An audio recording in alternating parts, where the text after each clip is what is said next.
Hello everyone. Today I want to talk about everyday eating habits that are silently making your reflux worse.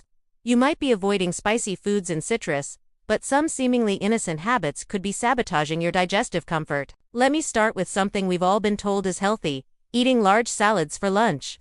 According to research examining meal volume and lower esophageal sphincter pressure, the sheer volume of food matters more than what's in it.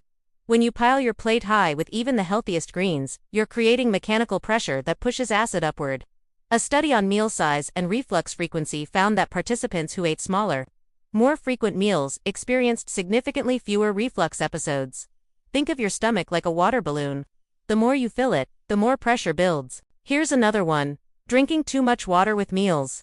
I know we're told to stay hydrated, but chugging large amounts of liquid while eating dilutes your stomach acid and increases stomach volume.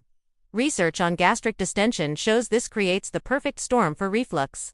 Your stomach needs adequate acid concentration to digest food efficiently. When you dilute it excessively, digestion slows down, food sits longer, and increased volume pushes against your lower esophageal sphincter. Try sipping small amounts during meals and drinking most of your water between meals. Now let's talk about smoothies for breakfast. When you blend fruits and vegetables, you're essentially pre-digesting them, which sounds good, right? But according to studies on liquid meal consistency and gastric emptying, liquids leave your stomach faster than solids, triggering a rapid increase in stomach acid production. If that acid has nowhere to go, it travels upward. Plus, many people add acidic fruits like oranges or pineapple, along with yogurt, which further triggers reflux. The combination of high acidity and liquid consistency creates a double challenge. Here's one that almost everyone does: lying down too soon after eating. I'm not just talking about going to bed right after dinner. I'm talking about that post-lunch couch session or slouching in your chair after a meal. Research examining body position and reflux episodes clearly demonstrates that gravity is one of your best defenses. A study found that participants who remained upright for at least 3 hours after eating had significantly fewer episodes than those who reclined within an hour. Let me share something that blew my mind: eating too quickly. We live in a rush culture where meals are often squeezed between meetings or consumed while scrolling through phones. But according to research on eating speed and digestive function, when you eat rapidly, you swallow more air, increasing stomach pressure. You also don't chew food thoroughly, meaning larger particles enter your stomach, requiring more acid and time to break down.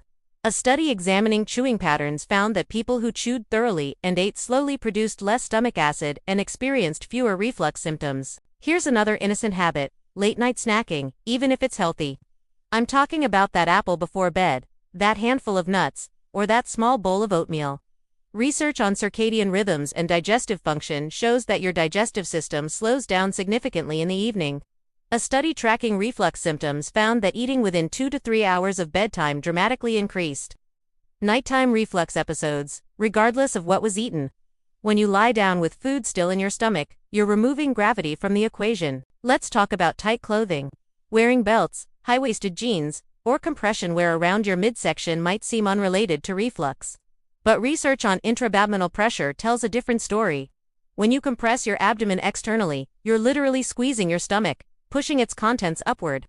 A study found that participants who wore tight clothing experienced more frequent and severe reflux episodes. Here's one last habit: consuming too many fermented foods at once. Fermented foods like kimchi, sauerkraut, and kombucha are beneficial for gut health, but according to research on fermentation byproducts, these foods continue to produce gas and acid even after you consume them.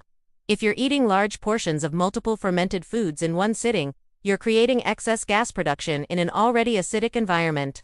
A study on probiotic-rich foods found that moderation was key. Small, regular portions worked beautifully, but large amounts triggered reflux. The common thread through all these habits is that they're things we do thinking we're being healthy or just living normally. The truth is, reflux is often more about how and when you eat than just what you eat. By staying upright after meals, eating slowly and mindfully, choosing appropriate portion sizes, and timing your meals strategically, you can make a significant difference. Remember, your digestive system is complex and responds to multiple factors simultaneously. Small changes add up to big improvements. Thanks for watching, and I'll see you in the next video.